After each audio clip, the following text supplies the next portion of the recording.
Welcome to Nerds at Church, a podcast about nerdery and the Bible. I'm Pastor Emily, and I use pronouns like they, them, theirs. And I'm Pastor Kay, and my pronouns are she, her. In this episode, we'll discuss Christmas Eve, also known as the Nativity of Our Lord, which this year falls on December 24th, as usual. Just like every year. Yes. We have one content notification for you this episode. We talk about white supremacist violence when we discuss the second reading. Check out the episode description for links to the Bible passages and other references we make in this episode. So our deep dive for today is on angels. We are very excited about this, and we're not just talking about reformed vampires in Buffy. We're talking about biblical angels. And maybe a little bit of reformed vampires in Buffy? And maybe a little reformed vampires in Buffy, a little nerdery. But we're doing this because we are doing the Gospel of Luke this year, and in the Gospel of Luke is where angels show up a whole bunch, particularly in our Gospel reading for today to inform the shepherds about the birth of Jesus. So one of the things that has been increasingly making the rounds this year and last year is the reality that most angels don't look like what you might put on top of your tree, or you might see as an ornament, or a pin, or basically unless you're anything really that looks into humanoid. googly eyes. It's If you're true. really into googly eyes, that's, yeah. Or if your little one in your life is really into googly eyes and is tasked with making angel ornaments, then it might be kind of accurate. Yes. Because angels actually don't look particularly humanoid in the Bible. The descriptions that we have of them are that they have lots of eyes, that they have several sets of wings. So especially in, I believe it's Isaiah and Daniel, we get the cherubim, right, with one set of wings covering their eyes and one covering their quote-unquote feet, which is a euphemism, and one helping them fly. So you get several sets of wings, tons and tons of eyes, and of course, their favorite phrase is, "Don't be afraid," or "Do not fear." You know, I have to say, if you're covering your eyes while you're flying, I'm gonna be a little afraid. It's true. I think it was because they were in the presence of God. So, like, covering the eyes to so not... they weren't moving. Okay. Yeah, they were just, like, probably stationary better. flying, in place or whatever. Right. Yeah. Treading air. Yes, treading air. Yes, exactly. But it makes a lot more sense when we think about angels looking like that almost always their first statement to any human that they see is, "Don't be afraid, do not fear," because that would be a pretty terrifying sight to behold. Yes. That may have been what led to me rewriting a children's tune to go, "And the angels are covered in eyes all around, and the angels covered in eyes all around," some years ago.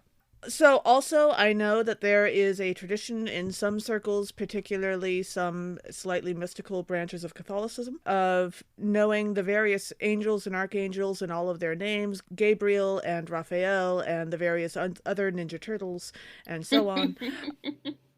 Ninja Turtles, painters, angels, all the same. Yeah, really. As long as they're Italian, I guess. We don't really come from a tradition that's big on naming the angels, Emily and I. And I tend to associate a lot of that stuff either with the mystical branches of Catholicism or some of the neo-pagan and divination stuff, personally, because that's where I grew up seeing it, in that section of the Barnes & Noble.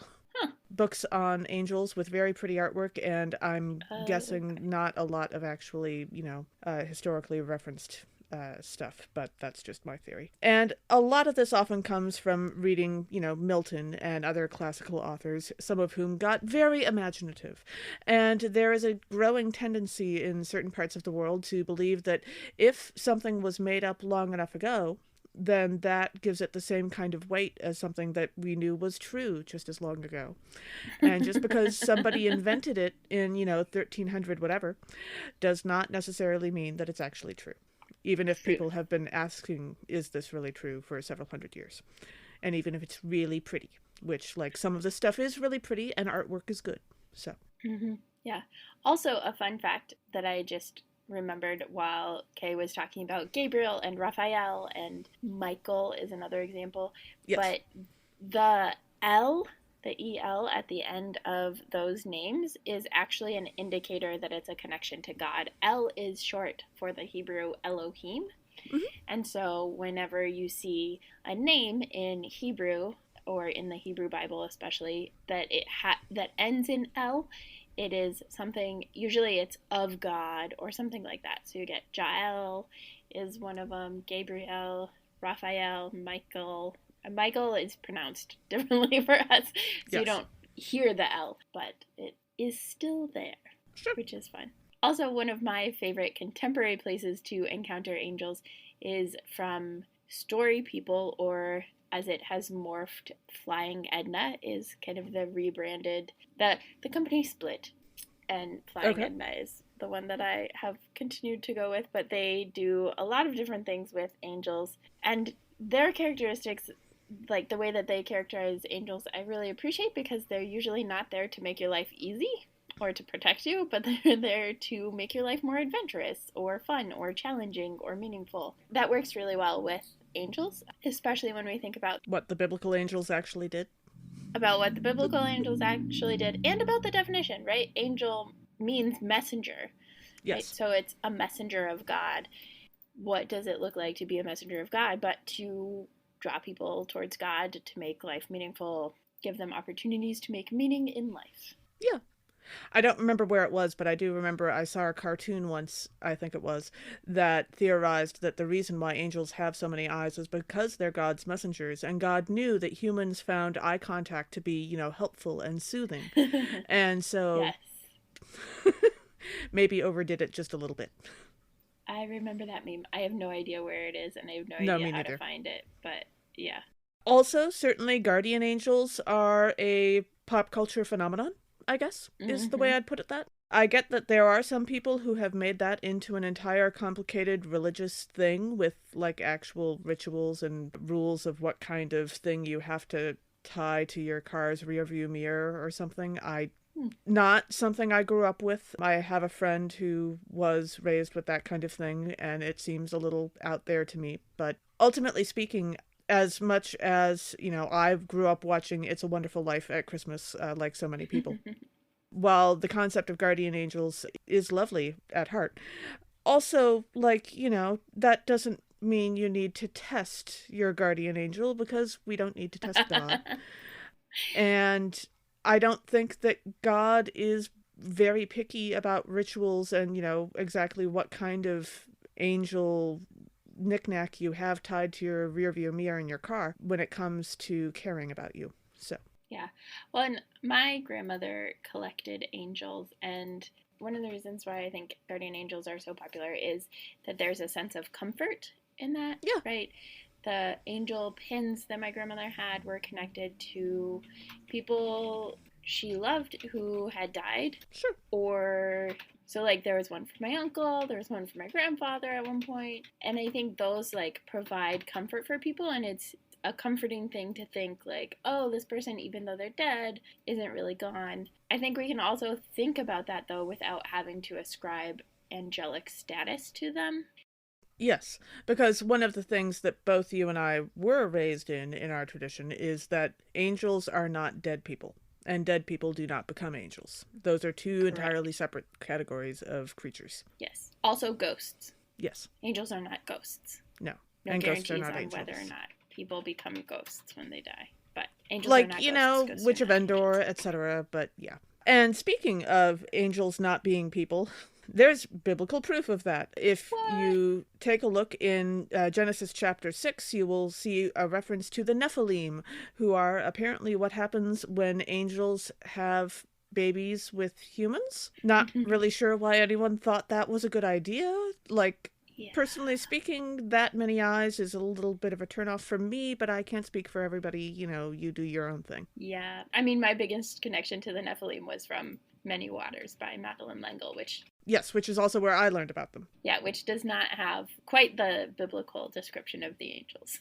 No, not exactly. which probably helps. They are briefly mentioned in Genesis 6 as being rather larger than normal people, the Nephilim are, that is, and again in Numbers 13, and then there's a possible reference in Ezekiel 32, although people apparently disagree on whether that's a reference to the Nephilim or a closely related Hebrew word that doesn't actually relate to them at all. Basically, the idea is that in the very early times of human history, angels flirted with humans and humans flirted back. And the Nephilim existed for a while, and that's where our ancient legends about giants come from. But I think that we're also allowed to take that with just as much, artistic license as, say, the two creation stories in Genesis. So, I mean, it's possible that, in fact, the many, many eyes was comforting for humans. Maybe they were really pretty eyes. I don't know. So, yeah, I think most of how we experience angels today or think about angels today is based not in the Bible, but in fact in pop culture, and that's fine. Like we all get to have our pop culture things.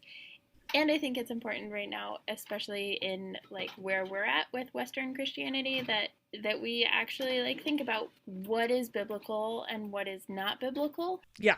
Because if we think about biblical angels and then we're actually picturing like white babies like Cupid, shooting arrows or whatever.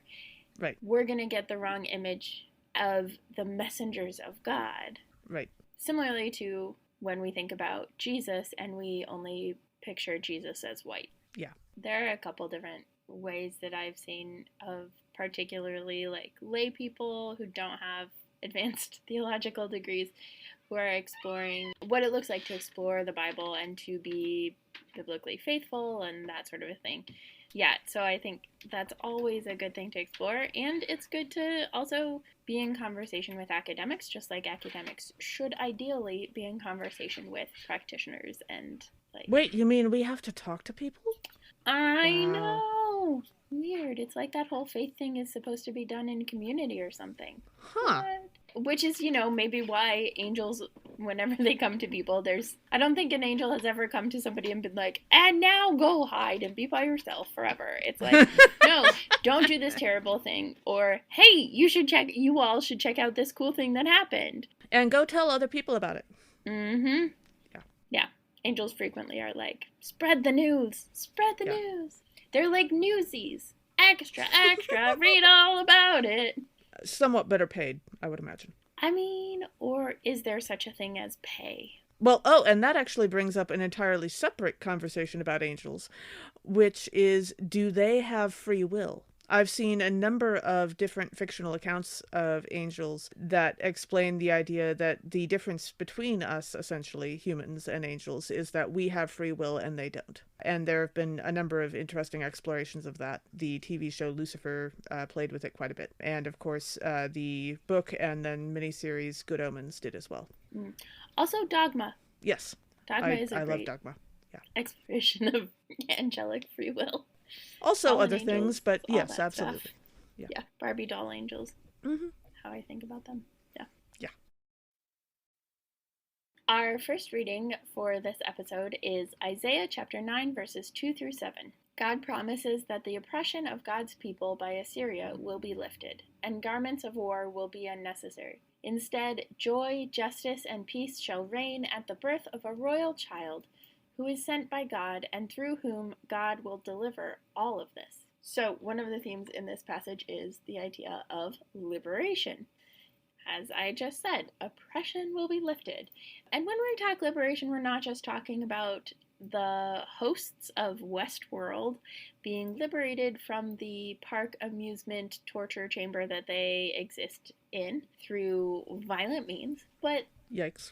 Though this leaves some room for that, but we're talking about liberation from both oppressing and being oppressed, right? It talks about breaking weapons of oppression, not just turning them from one group onto another group. Yeah, that turns out to not make a very big difference long term. Turning the weapons from one group to another group, turns out actually just the cycle of violence continues. Yeah, enough. Weird. When you just let people continue violence, it just keeps going. Huh. Mm-hmm. Yeah, and this passage, and we'll get into it in a little bit, but this passage has a fair amount of complicated translation options, and so anytime you read it, especially if you're reading the Christian versions, it is definitely interpretation to mean Jesus, but that's not how it was originally intended. Yeah. Yeah. But in verse 2, we read, "The people who walked in darkness have seen a great light. Those who lived in a land of deep darkness, on them light has shined," which we are supposed to believe is good news, but certainly in like Orphan Black, the show, that is not actually good news, because the darkness being in an orphan black, which is like a term for an orphan who's hidden from all of the systems and structures, right? So their documentation and stuff is all hidden and buried deep. That was for protection, actually. And so the main character, Sarah, and her twin, Helena, were both like orphan blacks. And so both of them were hidden and obscured and buried like deep darkness, dark web stuff to keep them safe. So actually, like, problems start happening, particularly for Sarah, because she was hidden better than Helena, in her coming to light as what turns out to be a clone. Oops. And so then it ripples from there. Darkness, not always good. Also, check back to our Epiphany episode for more. Spoilers. In verse 5, we read, "For the yoke of their burden and the bar across their shoulders, the rod of their oppressor you have broken as on the day of Midian." And I read this and I immediately thought of the Avatar: The Last Airbender episode Imprisoned, which is pretty early on in the first season, when the gang free Sokka and Katara's dad and a bunch of other waterbenders from a Fire Nation prison ship. And the former prisoners are able to go off and help to free others who have been held captive or oppressed by the Fire Nation. So that was a fun memory to walk back through. Yeah, I don't know if I've seen that yet, but I think it's like episode 6 of the first season. It's pretty early. Oh, then I have.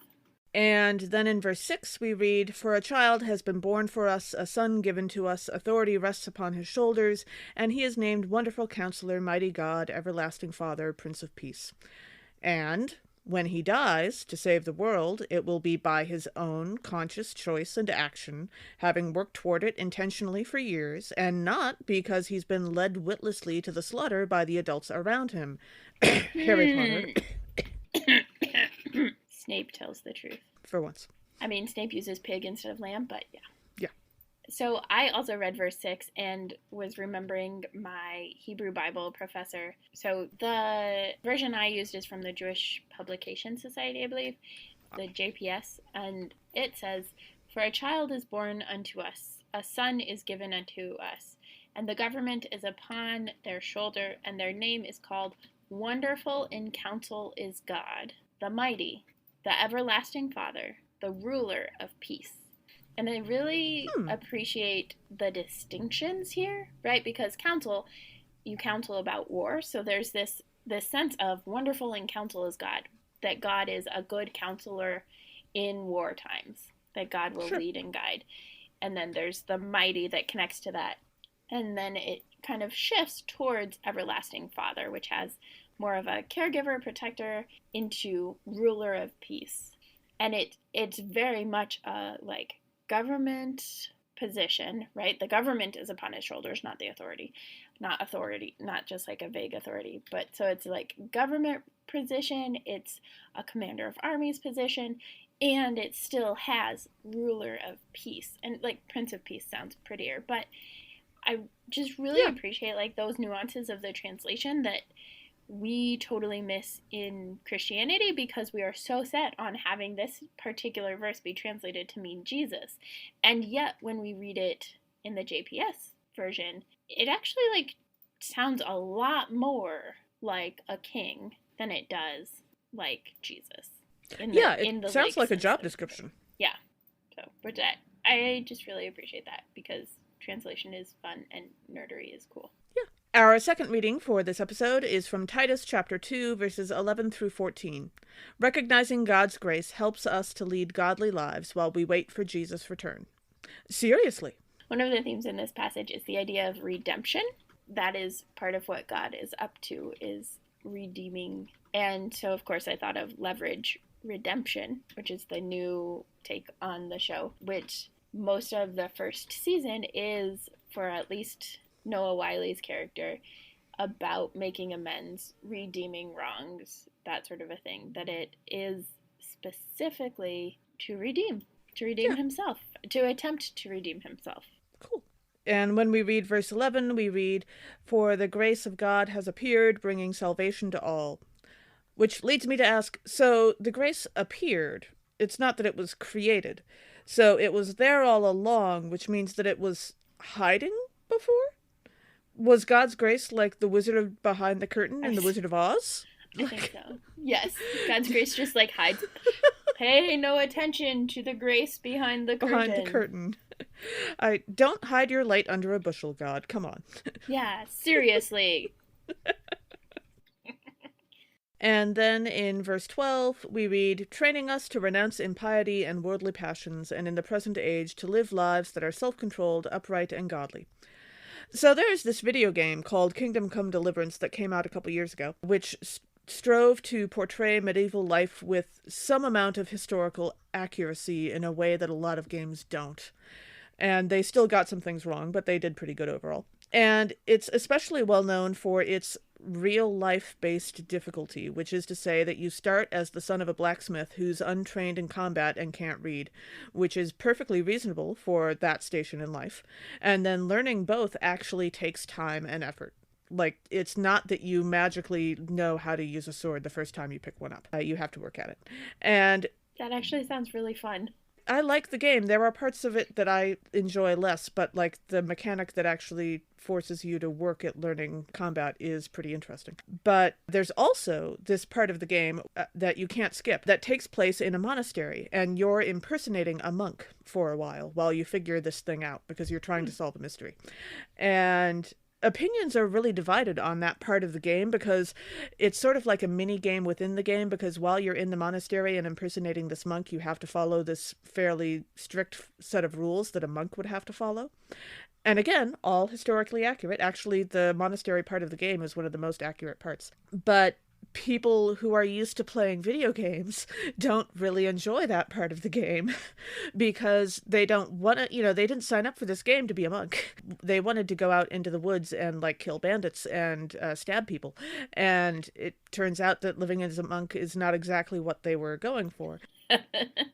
It's sort of this odd little retreat in the middle of the game where you go off and do a whole different set of things for a little while. And it was a really interesting experiment, and it's not something you usually see. So nice. So I also looked at verse 12 and maybe leaning more towards the video gamers who don't like the monastery. Yeah. When I read, "Training us to renounce impiety and worldly passions, and in the present age to live lives that are self-controlled, upright, and godly," my immediate thought, very much influenced by contemporary events and recent history, was, oh, so maybe not getting a gun to kill protesters, and maybe not showing up to protests in riot gear and pepper spraying protesters. Those don't seem like particularly self-controlled, upright, or godly actions, though they are frequently done by people claiming to follow Christ. But yeah, this is just one of those verses that I'm like, how do you follow Jesus and think white supremacist violence is okay? I mean, I actually have an answer for that. It's just rather lengthy and would take like 3 podcast episodes and goes rather extensively into, say, Christian Dumez's book, Jesus and John Wayne, and so on. But yeah, no, that sucks. Yeah, And in verse 14 we read, "Christ it is who gave themselves for us, that they might redeem us from all iniquity and purify for themselves a people of their own who are zealous for good deeds." This actually reminded me of Thirsty Sword Lesbians, which is a role-playing game, tabletop role-playing game, similar to Dungeons and Dragons, but with a totally different mechanic and those sorts of things, and very much like an emotionally invested kind of campaign and characters. But the orientation of both the campaigns and the characters is definitely to be zealous for good deeds. A lot of it is also like self-discovery and self-understanding and that sort of thing, because it's super queer, because, Thirsty Sword Lesbians. But yeah, I was like, that's a great example of being zealous for good deeds. You're like out there to like keep people from compulsory heterosexuality and like all of those things. See, and I was trying to imagine what the exact opposite game would be like, and that takes me right back to the monastery because I was going with like well-hydrated penmanship monks or something. I mean, the pen is mightier than the sword. That's, yes, the like basic that was premise. where I started. Yeah, the basic premise of Thirsty Sword Lesbians is like when there's conflict, it could be a fight, and it could also be like it could result in like a duel, or it could result in like making out or some sort of deep emotional connection. Like those are your options, and so you get to like mess around and play with them. Our gospel reading for this episode is Luke chapter 2 verses 1 through 14 with the option of verses 15 through 20, which like most congregations we are including in our full repertoire for this episode. Is that because you decided to cover verse 15? No, I actually decided to cover verse 15 because we were including it. And I think like most on Christmas Eve, most people want to hear the part where the whole thing. Shepherds actually follow the, like, hear the angel's announcement and then go see the baby. Yeah. To be entirely honest, I'm not sure that my congregation will hear, like, Titus or Isaiah on Christmas Eve. I'll be doing 2 different services, and I'm not sure what they have planned yet. But we will definitely hear Luke chapter 2. Like, that's not... There are no other options. So. Yeah. The other one that I sometimes do is I'll do John 1. If it's the year of Mark, I like to do John 1. But sure. I have like this whole plan for how to make Christmas Eve not just the same 3 verses every year, but I don't create the Revised Common Lectionary, so who knows if that'll ever happen. Anyway, Luke chapter 2. Jesus is born to Mary and Joseph and laid in a manger, and an angel announces the birth to shepherds who go for a visit. So one of the themes in this passage is community. It doesn't necessarily seem like this because culturally, again, we've gotten this idea that the angels go to the shepherds and they're kind of isolated, that Mary and Jesus and Joseph are all in a barn. But the reality is that this is a story about community. Inn that's referred to is this upper room that is saved for guests. But when your extended family comes in, and everybody's extended family comes in, like all the guest rooms fill up, and so you welcome them into, yes, the place where the animals are kept, but that's like the middle of the house. That is, in fact, welcoming them into community. And you bet that there were midwives in Bethlehem at that time who were helping Mary with the birth. And then to have the shepherds come is this larger community. And yeah, they are the outcasts, nomadic, transient people in the community. And they are welcomed as an integral part of the community. And the final season of The Expanse just came out. And so that I was thinking about that because so much of the way that The Expanse has grown throughout the seasons is collecting community. So like Drummer's ship is actually a polyamorous family. So there's all sorts of relationships, but it's a lot of like the hashtag I think that the Drummer character uses is polyamfam, right? So that in and of itself is a ship that becomes this community made up of a lot of different people. But then that is part of the larger community of the Rocinante and that ship, which is the main ship that we follow for most of the show, plus Christian, the Earth's general secretary, plus Gunny or Bobby Draper,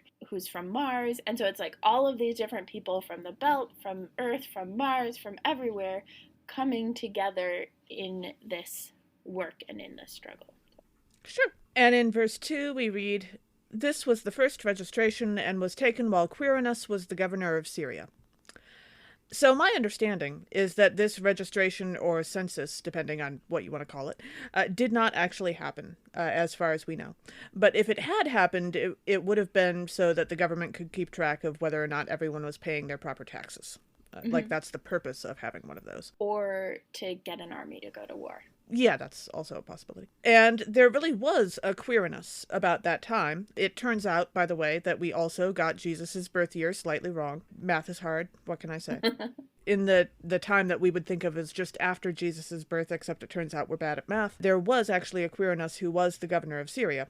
But my question is, why do I not have any Bible nerd or clergy friends who have named their pet Queerness?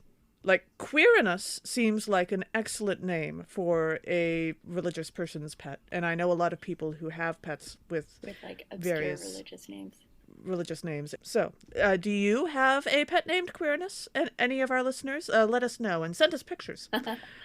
I mean, I think part of it is that I pronounce that name Quirinius. Really? Okay, I definitely grew up calling it Queerness. Yeah, I pronounce it Quirinius, and I think the other part is that Quirinius is also the first name of Professor Quirrell, and nobody wants their pet named after Professor Quirrell. That's true. Yeah. Yeah. Okay. But I am curious, so if anybody also, does like, don't let a perfectly Quirinius good biblical name get ruined for you by a transphobe. It's true. It's true. Yeah. Yeah. Let us know though. I would be curious what kind of a pet. Like you could do a cat, but you could also do like a lizard or something. Yeah. A gecko. Turtle. A turtle.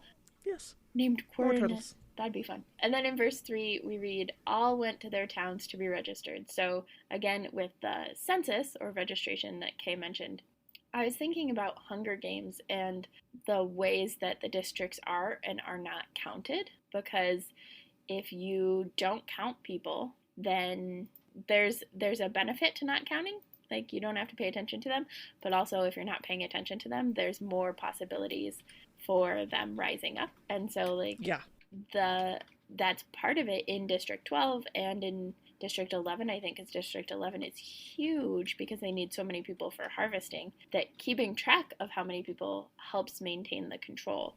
But when you don't keep track, like with District 13, once it goes underground, then there's all of this possibility for them to build up resistance. Yeah. And then in verse 9 we read, then an angel of the Lord stood before them, and the glory of the Lord shone around them, and they were terrified. And you would be too if you lived in biblical Palestine and a bright light showed up in the middle of the night and it turned out to be a creature covered in eyes with 6 wings. Like, that's, again, a completely reasonable reaction. So, I asked my husband, who's more familiar with alien media than I am, media about aliens, I feel like I should explain that, what a similar visual shock moment example might be in fiction. And his immediate response was The Mothman Prophecies, which is a movie from 2002, and definitely has horror aspects to it. So there's apparently at least a couple moments in there that very much fit that. But he also pointed out that there is a whole subgenre of UFO study and like paranormal studies that think that angels and the biblical and other accounts of angels appearing in the world might actually be stories about aliens. Although he would like me to clear up for you that he does not believe that. But that is like a legit theory on where angels come from among those who study UFOs. So I thought that was interesting. And it does kind of make sense when you think about it. Yeah. Oh, but, totally. Yeah. Also, on that note, if you are interested in horror, here's your periodic reminder that you should definitely check out our After Hours sister podcast, Horror Nerds at Church. And actually, I am guest co-hosting on their Christmas episode. So you can check that out. It is not, unfortunately, on the Mothman Prophecies. But I bet if you emailed them or messaged them on Facebook, Twitter, or wherever you find them, they would be totally down for doing the Mothman Prophecies at some point. So, horror. Yay.